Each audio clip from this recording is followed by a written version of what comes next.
샬롬 야훼쿰. 여러분, 하나님의 축복이 여러분과 함께 하시기를 바랍니다. 오늘은 에스겔서 24장 1절로 27절의 말씀을 가지고 아내의 죽음이라는 주제로 우리가 요약 강의 큐티를 나누어 봅니다. 에스겔은 이제 거룩한 성 예루살렘에 대한 최후의 예언의 말씀을 합니다. 예루살렘의 최후 운명을 두 가지 비사로 지금 보여주셨는데, 이것은 3년 후에 성취가 되었습니다. 이것은 여러분 에스겔서 33장 21절에 기록되어 있습니다. 그리고 3년 후 예루살렘의 보고를 듣자 다시 입을 열어 장래 회복을 지금 예언하고 있습니다. 이제 1절로 14절까지를 우리가 살펴봅니다. 본문에서 에스겔 선지자는 가마 비유를 들어서 예언하고 있습니다. 가마 안에, 이 가마가 뭔지 아시죠? 여러분, 이 둥그런 솥단지 같은 가마, 그 가마 비유를 하는 겁니다. 가마 안에 고기 비유는 일찍이 유대인들이 예루살렘 성 안에 사는 사람들은 하나님이 보호 아래 안전한다는 뜻으로 알고 있었던 겁니다. 11장 3절 읽어보시기 바랍니다. 그러나 하나님께서는 이미 그들에게 이 비유의 뜻을 바로 깨닫도록 하셨는데, 이제 또 다시 그 비유를 갖고 말씀하십니다. 예루살렘은 가마에 비하고, 녹은 죄악됨을 가리키고, 고기는 백성들을 뜻하고, 불을 떼는 것은 바벨론 군대의 포위를 지금 말하고 있는 겁니다.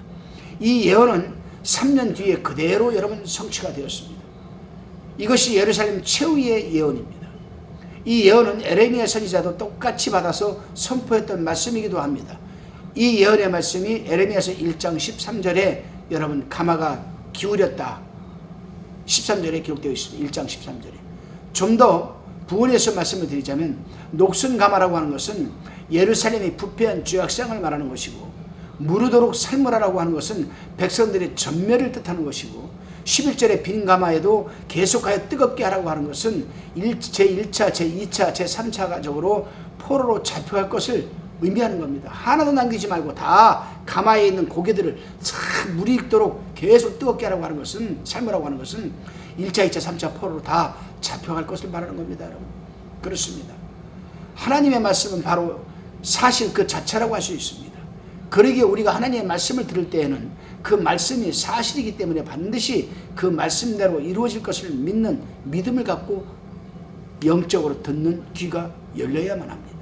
그럴 때 그 믿음의 말씀이 살아 운동력 있게 역사하면서 우리 마음속에 들어와 우리의 마음과 생각을 살피고 여러분 역사하는 것 아니겠습니까?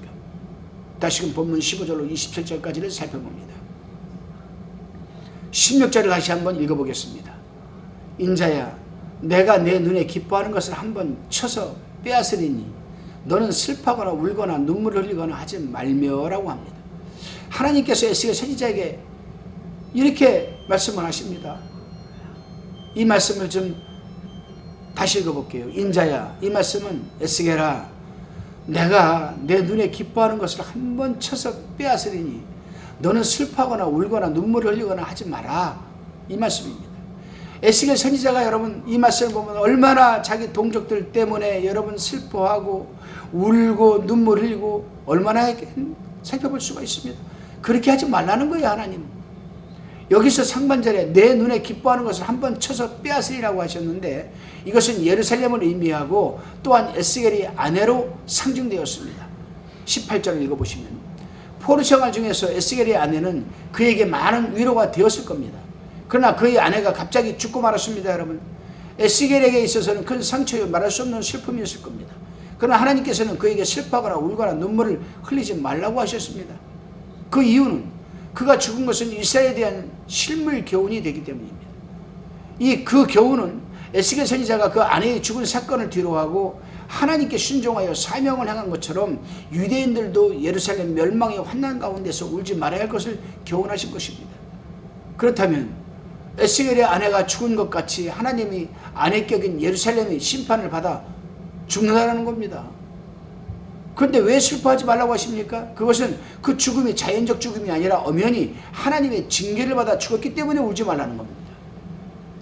만일 여기서 그 죽음을 과도히 울고 슬퍼한다면 하나님이 하시는 일에 반항하는 일이 되는 것 아니겠습니까?